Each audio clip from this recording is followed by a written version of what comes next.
meanwhile, the GT3 RS shell has arrived at the body shop.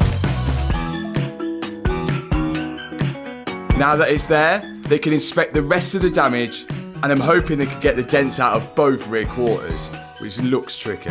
But coming back to the cylinder heads, they're looking a lot better.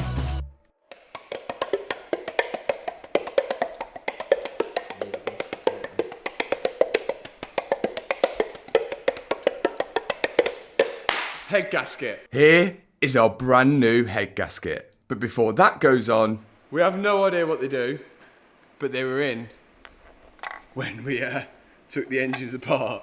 So they're going back in. Now that the weird blue plastic things are in, we can slide on the head gasket and the cylinder head of one side of the engine. Being careful to keep the chain, which goes around the crankshaft, up and out the way, because this has got to go around the camshafts later. And not forgetting the chain guides. These, of course, guide the chain. They make sure that the chain don't rub on any of the cylinder block and ensure the chain stays nice and tight. And there's 2 timing chains on the car. One round the crankshaft at the bottom, which goes up to one cylinder head, and another round the crankshaft at the bottom, which goes to the other cylinder head.